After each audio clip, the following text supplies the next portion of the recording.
Hello, welcome to Descent into Madness.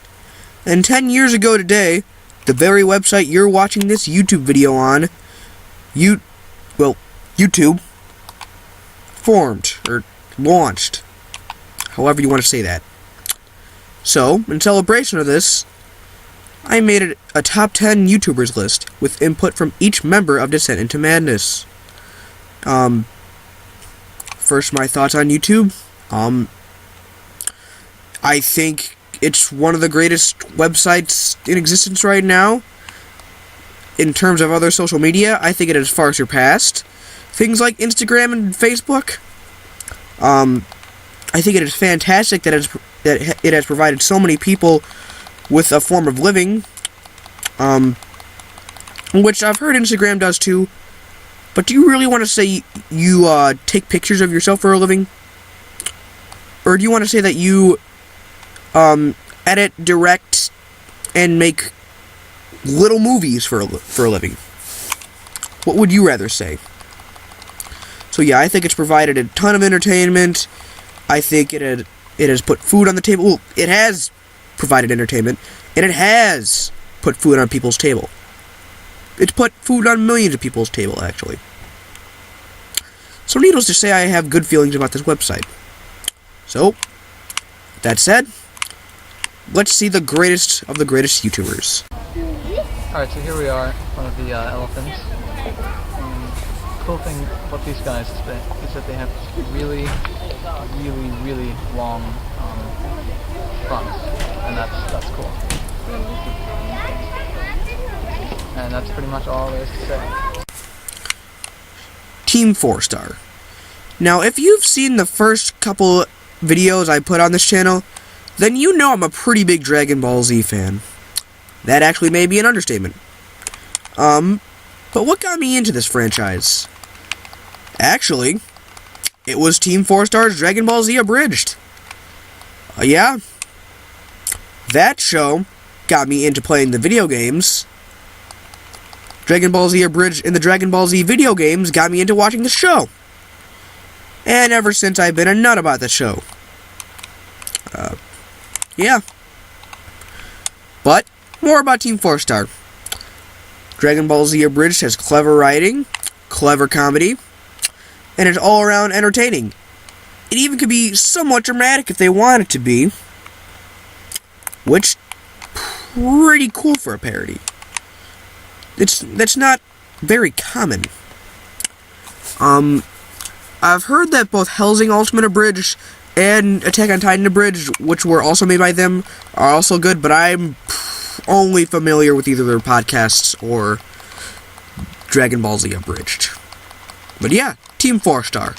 What else could you say, but... You're a Buddhist. A hungry Buddhist. Alright, so here we are in front of the elephants. Cool thing about these guys is that they have really long fronts, and that's cool. And that's pretty much all there is to say. The mysterious Mr. Enter. I've truly only discovered this guy very recently, but I like his content. He always has good points about animation, whether good animation or bad animation. He could be funny sometimes, and overall, he's entertaining. That's really all I could say about him. So, the mysterious Mr. Enter. What else can you say, but...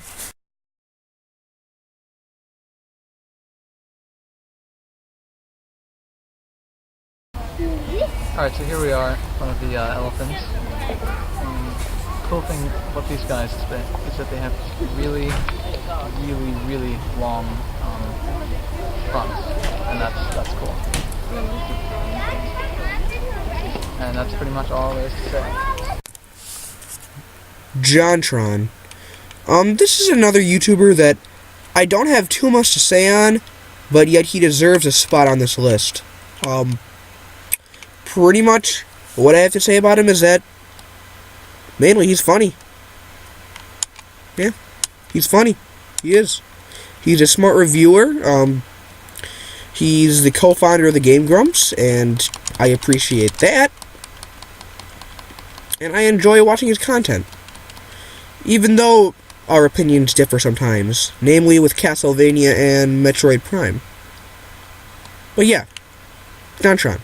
What else can you say but... Alright, so here we are, one of the elephants. Cool thing about these guys is that they have really long fronts, and that's cool. And that's pretty much all there is to say. I really don't know much about these guys. This was a suggestion from Mitch, but from what I've seen from them, they're pretty funny. Yeah, they're funny. That's it.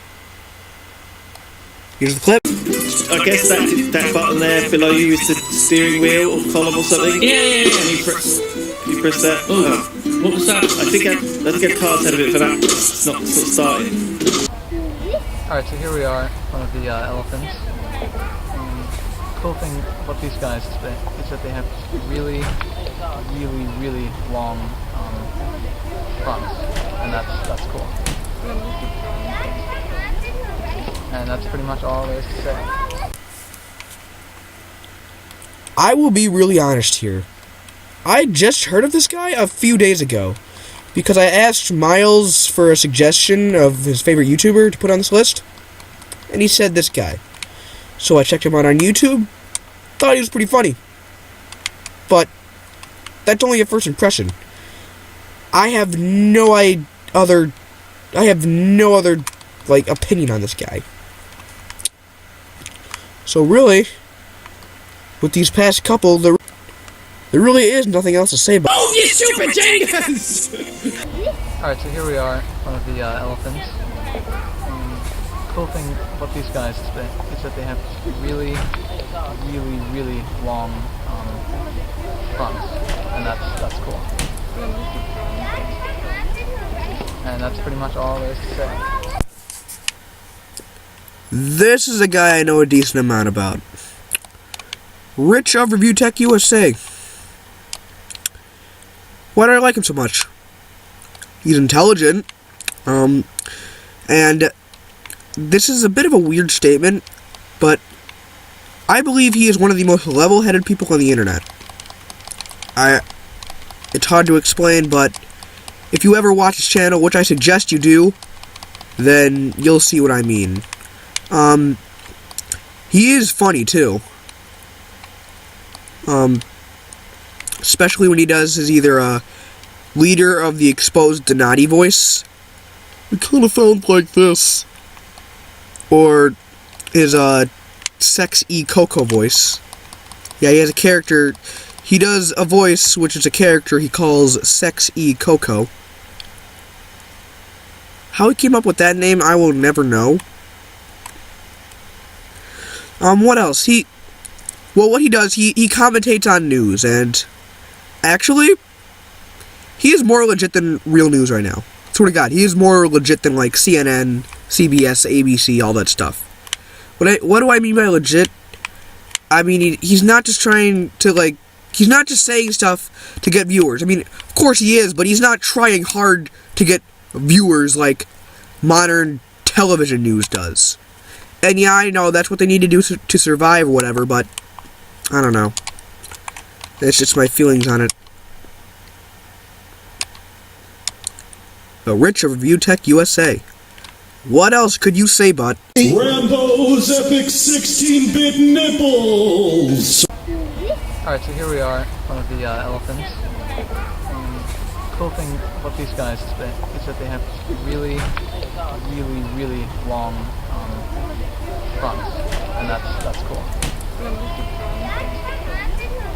And that's pretty much all there is to say. The Jaywits. See, if you had asked me to make a list of my top 10 YouTubers 2 or 3 years ago, this would be someone who I would never even think to include. Because, well, up until early 2014, his primary category, I guess, of videos was either making videos about facts about... This is hard to explain. He does videos which talk about facts about Pokemon. That was when he first started. And now he does top 10s, facts about Nintendo in general. He does Pokemon trading card game videos, where he records gameplay from the online Pokemon trading card game. Although I'm pretty sure that moved to Twitch. That's just what he said.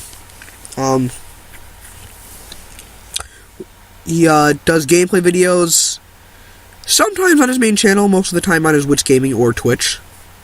Witch Gaming is a channel, and then Twitch is, you know, a Twitch account. Yeah. But why, if you had asked me to make a top 10 YouTubers list 2 years ago, or 2 or 3 years ago, I would have never thought to include him.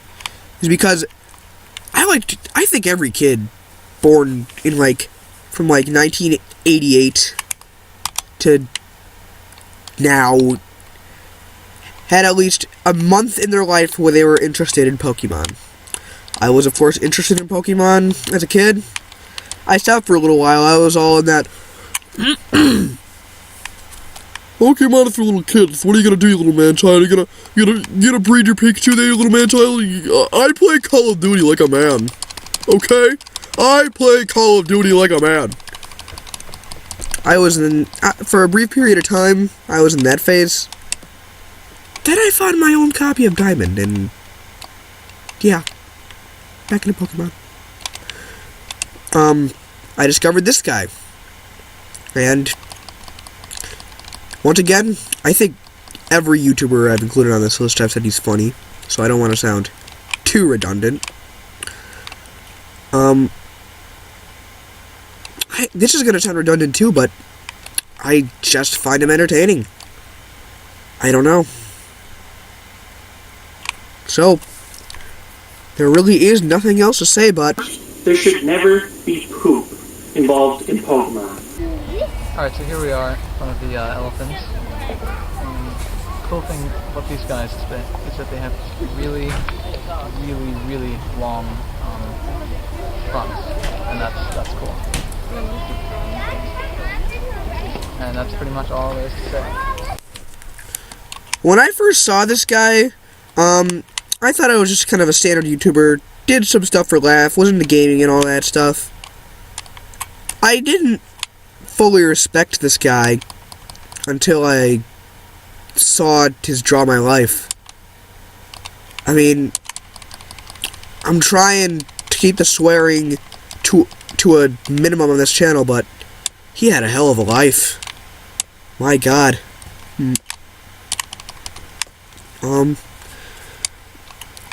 That was when I first started respecting him, after I saw that video. He is intelligent, very similar to Review Tech USA in that aspect. He is funny, he's a nice guy, and that's all there is to be said. Here's the clip. Yeah, Nick Ritoto, he's the one who did it. I've been in that guild since the beginning, you know what I'm saying? Well, it's not something to dance about. I mean, you even play World of Warcraft? Alright, so here we are in front of the elephants. Cool thing about these guys is that they have really long fronts, and that's cool. And that's pretty much all there is to say. The next two people on this list are very similar. So Doug Walker, well, once again, very intelligent, funny. He, like the #1 pick, which a lot of you, as soon as I said 2 and 1 are very similar, you now probably know who #1 is. His character, I mean, the Nostalgia Critic. Him and Doug Walker, when you watch a Nostalgia Critic video, then you watch a Doug Walker review, you believe you are watching two different people, and it is incredible.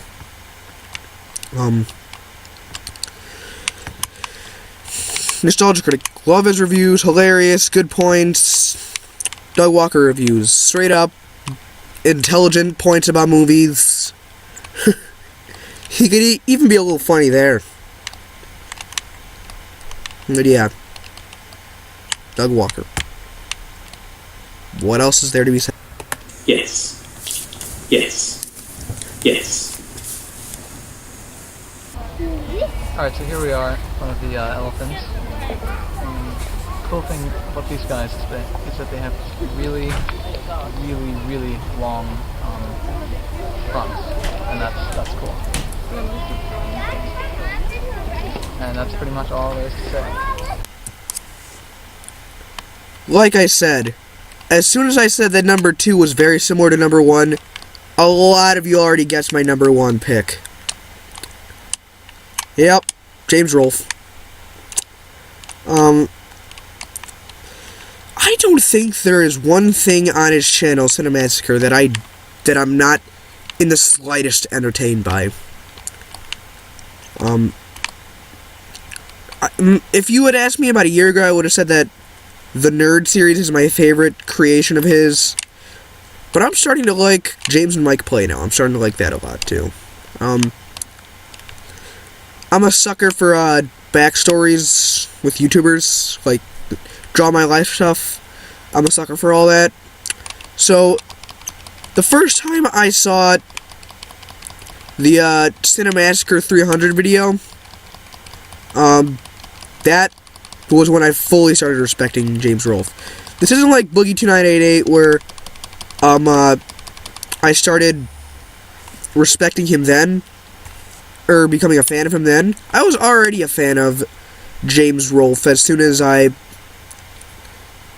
before I watched this video, but after I saw this video, I truly respected this man. Entertaining, funny, and like I said about Doug Walker, when you watch The Angry Video Game Nerd and you watch James Rolfe, they are two different people. Of course, they're gonna have the same opinions because the nerd opinions are James Rolfe's opinions. But honest to God, you watch James Rolfe being the nerd, and then you watch him being himself. They are two different people, and that is an amazing talent. And yeah.